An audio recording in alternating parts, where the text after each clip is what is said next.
Hi guys, Marty Pospischil here. Many of you have been calling and emailing for updates on our real estate market. What is happening? Where is our market going? What kind of forecast can you give us on where real estate in Vancouver is going? I attended a very informative webinar this morning with BC REA, British Columbia Real Estate Association, and I picked up some very interesting slides and statistics that I wanted to share with you today to bring you all up to date in the market. So let's get started. The BC REA examined the impact of various recessions on the BC housing market, and they provided projections over the next 24 months. COVID-19 social distancing. Now this is a really interesting graph. And what it does is it shows various cities throughout North America, and Seoul, and London, and Madrid, in the percentage of the city on the move compared to usual. Now you can see 5 weeks ago, the blue line, over 80% of our city, Vancouver on the left, was on the move. We're all moving around. 4 weeks ago, we cut that down to below 40%. 3 weeks ago, even less, 2 weeks ago, last week, and this week in green, you can see we're hardly moving at all. It's probably like, I don't know, 12, 13%. So we're behaving, and that's a good thing. We're following direction, and we are social distancing. Not quite sure what's happening over there in Seoul. Not a lot has changed over the last 5 weeks. I'm sure there's a story behind that, but we'll leave that to someone else to explain.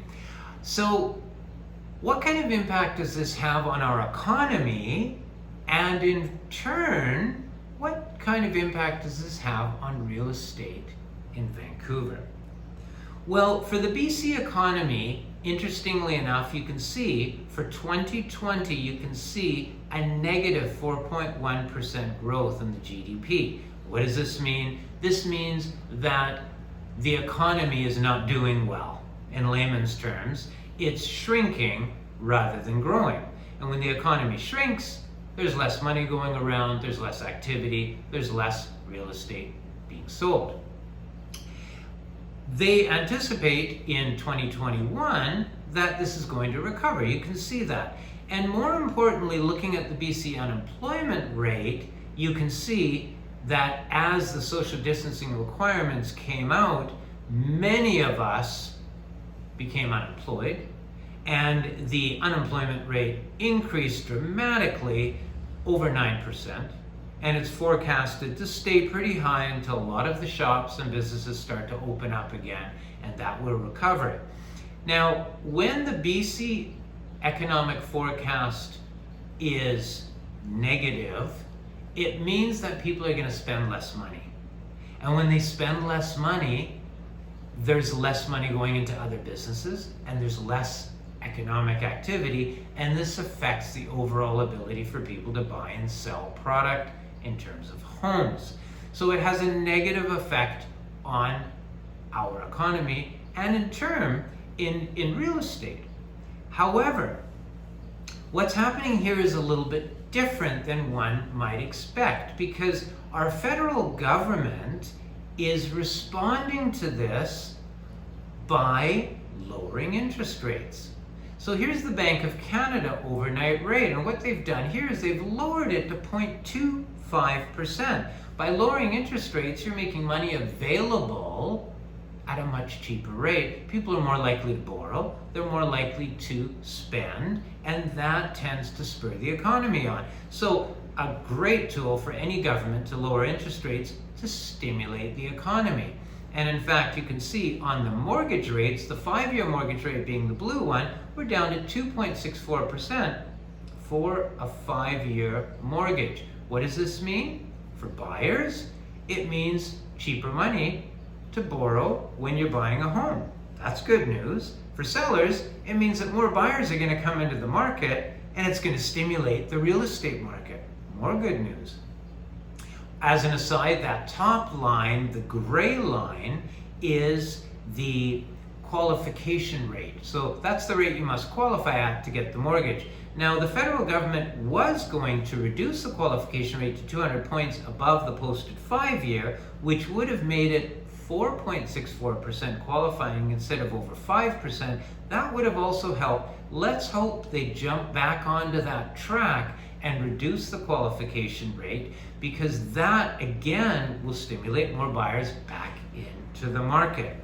And this works because you can see when you take a look at how home sales followed after the start of a recession, in 1982 and 1991 and in 2009 for the savings and loans crisis, you can see that home sales jumped the following year by pretty dramatic percentages: 31% in 82, 46% in 91, and 24% in the 2008-2009 savings loans crisis. So the history is there that our market jumps back, and there's two reasons for that. The government's stimulating the economy by lowering the interest rates, and there's also the old dam analogy: the demand for real estate builds behind the dam, and when it opens again, there's a backlog of demand that again stimulates activity in real estate sales.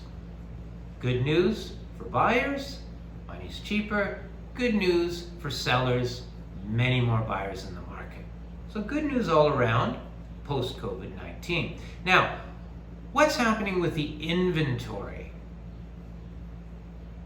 Listings activity.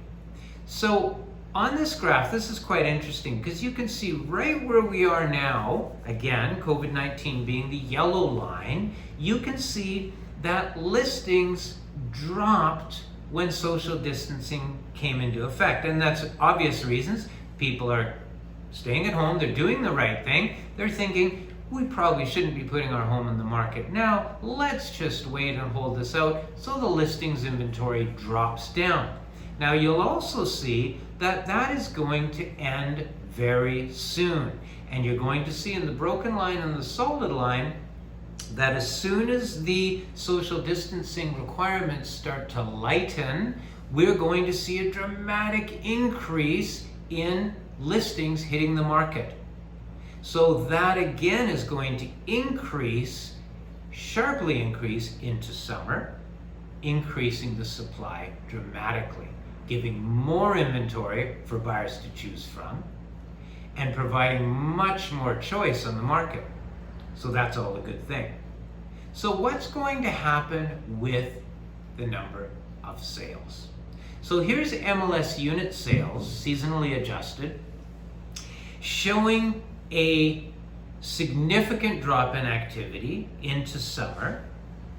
It will hit bottom in summer, and about a 12 to 18 month recovery, very gradual, post bottom. So sales are expected to drop very soon into summer activity by as much as 30 to 40%. That's a projected amount of unit sale drops into the summer. Fairly significant. And then a gradual recovery over the following 12 to 18 months. So what does this mean for sellers? It's time to list right now. Things are selling. We're busy. On our virtual platform, we're getting multiple offers. We sold 2 places yesterday, 3 last week, 4 the week before. There's quite a large number of buyers out there now taking advantage of the low interest rates and jumping into the market.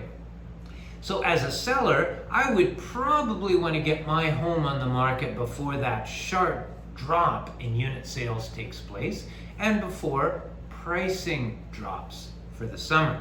And that's the most important question that I'm getting right now, is what's going to happen with the average home price in Vancouver. On my last graph here, you can see the MLS average price projection for Vancouver shows, following unit sale graph, very similar, it's going to drop into summer. It's going to hit bottom probably July, August, and then a very gradual recovery into the following 12 to 18 months.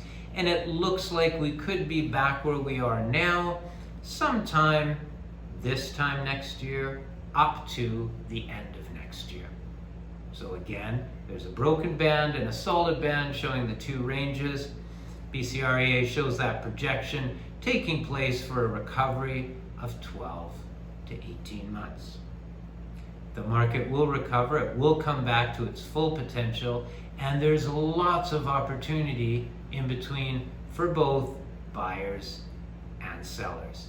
I hope this sheds some light on our market, where we are now, where we're going. I hope you enjoyed this market update. I'm Marty Pospischil.